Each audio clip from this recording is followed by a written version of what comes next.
was snapped in Aberystwyth on a very dark, rainy, quite foggy day. It was sort of late in the afternoon, and a bit of blue sky appeared, so I had sort of just enough light to take the picture.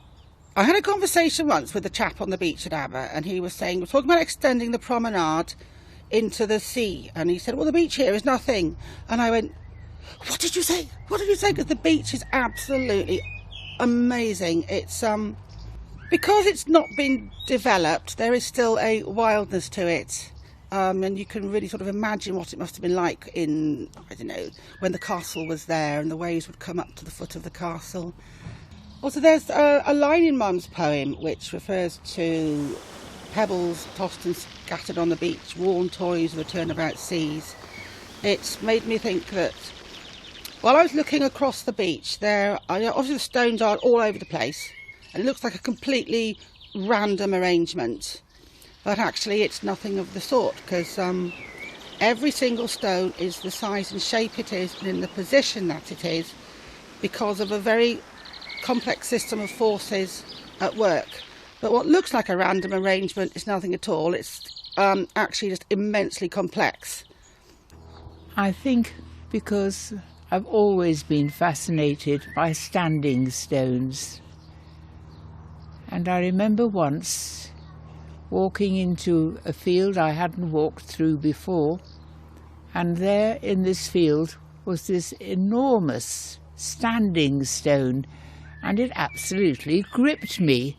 And I couldn't say why, what was it about this stone, except maybe it brought back thoughts of past ages, of the people who hauled the stone into that place and left it there. Well, that, I suppose, is the inspiration behind this poem. It's taken years to write it. Well, yeah, I like these symmetrical images because I'm attempting to capture the way that a place can make you feel.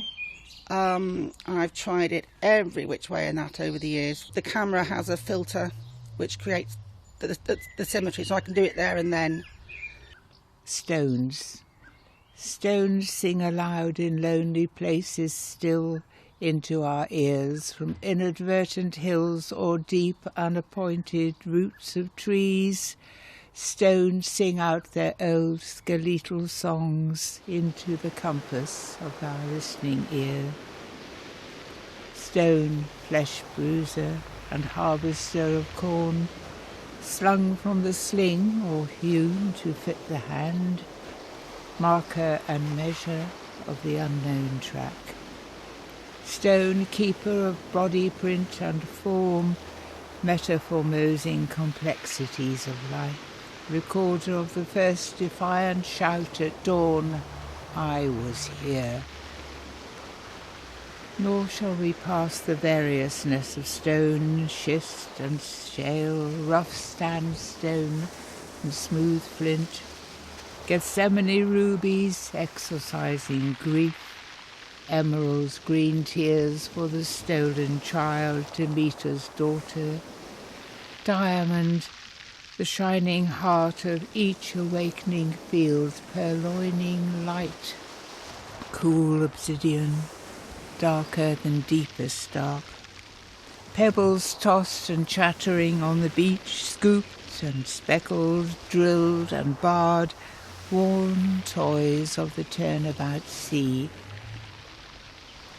And lastly, to sing the numinous and strange stones of our youth on high humming hills, the solitary hacked gods who watch from windy doorways to the cloudy skies, communing through the corridors of air with the last shouts of doomed stars.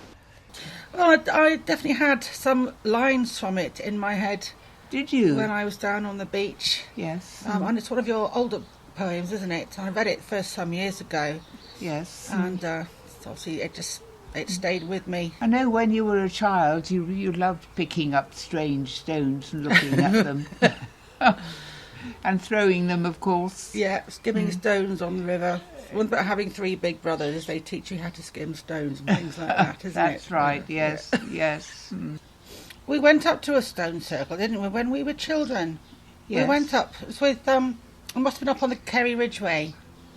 I Oh, remember right. I must have been quite small at the time, but I remember being really struck by the atmosphere of the place. Yes. Because they were, this would have been back in the 70s. Yes. And being hippies, they were, feeling the ancient energies, man, but that didn't... I wasn't a hippie, was I? No, you weren't, but you had hippie mates. I had hippie mates, yes. Yeah. Yes.